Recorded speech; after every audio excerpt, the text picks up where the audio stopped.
caro diácono Marquinho, queridos irmãos, queridas irmãs, no Santo Evangelho anunciado e acolhido há pouco, nós encontramos nosso Senhor Jesus Cristo no caminho de Jerusalém. Ele está para sofrer a sua paixão. Na cidade santa será julgado e condenado, morrerá na cruz e ressuscitará ao terceiro dia. E no caminho de Jerusalém, ele vai conversando com os seus discípulos, vai instruindo aqueles que deixaram tudo para segui-lo. E primeiro, ele começa a falar do fogo que ele gostaria que pegasse, que já estivesse aceso. E ao ouvir a palavra fogo aqui, é impossível deixar de pensar em São João Batista, que, preparando o caminho do Senhor no coração dos homens, disse: eu batizo com água, mas virá aquele que batiza no Espírito Santo e no fogo.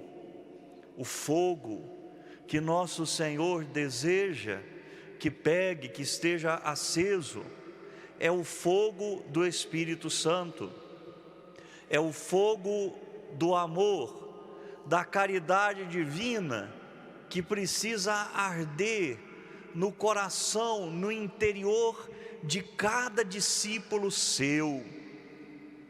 E ele continua: não pensem que eu vim trazer a paz. E isso pode até assustar, escutar Jesus falando que veio trazer divisão, mas é preciso compreender bem, como diz São Paulo, se não me falha a memória, na carta aos Efésios, Ele mesmo é a nossa paz. E no Evangelho de São João, num outro momento, ele vai dizer: eu vos dou a minha paz, mas eu não a dou como o mundo. A paz que o mundo oferece é sinônimo de ausência de conflito, de ausência de guerra. É a paz que vem também da satisfação de todos os instintos do homem. Esta paz não é a paz de Jesus. A paz de Jesus se conquista com uma luta, a luta contra o mal, contra o pecado. Jesus, na verdade, dividiu a humanidade entre aqueles que creem nele, que aderem ao Evangelho dele, e aqueles que não creem, que não aceitam a sua pessoa e o seu Evangelho. Por isso Jesus fala de divisão. O pai se colocará contra o filho contra o pai, a mãe contra a filha contra a mãe, e uma coisa que não é muito difícil, né? A sogra contra a nora e a nora contra a sogra.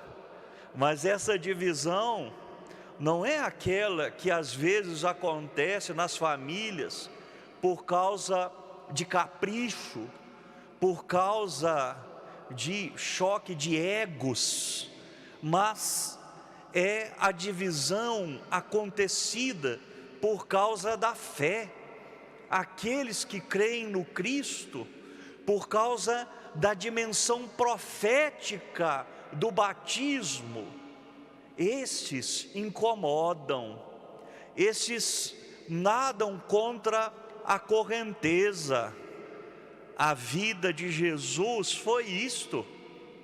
Por causa da fidelidade à sua missão também profética, ele vai sofrer, ele vai pagar com a própria vida. Assim Jesus participa da sorte dos profetas. Na primeira leitura de hoje, por exemplo, nós encontramos Jeremias numa cisterna. Foi colocado ali, foi jogado ali para morrer de fome. O rei Sedecias ordenou que isso fosse feito, porque não acolheu a palavra do profeta, mas acolheu a palavra dos seus chefes. Vejam, Sedecias deveria governar para o povo, deveria governar o povo, e acabava aqui sendo governado pelos chefes. Mas qual era o problema? Jeremias sofria falsas acusações, porque são 6 séculos mais ou menos antes de Cristo. Jerusalém, a cidade santa, estava para ser invadida pelos estrangeiros, pelos babilônios. E logo depois de destruírem toda a cidade, inclusive o templo, os judeus seriam deportados, iriam para o exílio da Babilônia. E Jeremias pregou que a cidade seria destruída e que eles se rendessem ao exército inimigo. E os chefes instigavam o povo à resistência. E por isso, enquanto Jeremias defendia a guerra, os chefes estimulavam a guerra e por isso perderam. Qual é o problema de Sedecias? Preste atenção. Em si, ele não era um homem mau, mas no seu governo acabou fazendo o mal, porque era indeciso. Ele não acolheu a palavra de Deus, acolheu a palavra dos chefes. Um governo que não acolhe a palavra de Deus, um governo que não escuta Deus, mas escuta os chefes deste mundo, ou as ideologias dos grandes deste mundo, condena seu povo à ruína.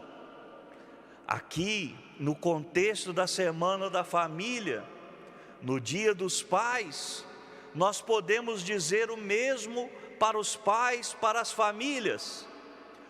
Aqueles que não escutam a palavra de Deus, aqueles que escutam os chefes deste mundo, vão perecer, vão experimentar a ruína. Quando um chefe é indeciso, ou quando um chefe de família é indeciso, ele acaba fazendo o mal. Assim, nós entendemos o drama de Jeremias, que fiel à sua vocação e à sua missão, sofre. Como Jesus, a segunda leitura tirada da carta aos Hebreus, vai nos falar também do sofrimento de Cristo, da paixão de Cristo. Ele sofre, mas assim dá a vida para salvar a todos nós.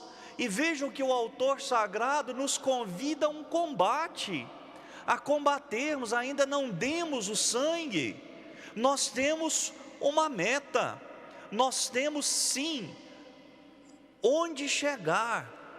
E o que o autor vai dizer? que é preciso manter os olhos fixos em Jesus. Todos nós, enquanto discípulos de Cristo, se formos fiéis a Cristo, nós passaremos pela cruz, mas com os olhos fixos nele, fixos na meta, que é a ressurreição. Assim, nós precisamos de pais, precisamos de famílias que tenham olhos fixos em Jesus. Nós precisamos de pais e mães que tenham sabedoria, que sejam capazes de um verdadeiro discernimento para conduzir a meta de Jesus, a glória que dura para sempre. Queridos irmãos e irmãs, vamos pedir a nosso Senhor a graça da fidelidade, a graça de permanecermos fiéis, de sermos profetas, de, no meio dessa sociedade que prefere escutar os grandes deste mundo, nós possamos ser amantes, ouvintes da palavra, que a fidelidade à palavra, que tantas vezes traz dificuldades, traz tribulações, possa ser para nós um caminho seguro, mas um caminho de ressurreição. Vamos hoje pedir sabedoria e discernimento para nossos pais, que não sejam inseguros, mas ternos e firmes na condução daqueles que dependem de si. Vamos pedir nesta Semana Nacional da Família, que nós tenhamos famílias renovadas pelo Evangelho, que o fogo que Jesus veio acender neste mundo, que é o fogo do Espírito, da caridade divina, possa estar ardendo no coração de cada membro das nossas famílias, e que assim nós sejamos felizes, nós possamos chegar no certame que nos é proposto, que nós possamos ser conduzidos à glória final. Que Nossa Senhora esteja em todos os lares, como modelo, não só como intercessora, mas como modelo de esposa e de mãe. Que São José esteja em cada lar, também como modelo de esposo, que no seu amor castíssimo viveu para sua esposa e para o filho do seu coração, que é Jesus. São José, que estimulou Jesus no caminho do Pai eterno, que o gera desde sempre para sempre no Espírito. Que São José possa estar presente nos nossos lares, ensinando a sua ternura e ao mesmo tempo a sua firmeza paterna.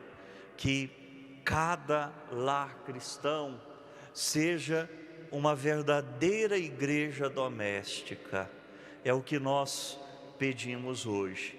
Queridos irmãos, queridas irmãs, celebremos a nossa vocação no seguimento de Jesus. Se estamos num mundo dividido, que nós possamos estar do lado correto, do lado dos discípulos e discípulas de Cristo. Que o nosso Senhor seja louvado, para sempre seja louvado nosso Senhor Jesus Cristo.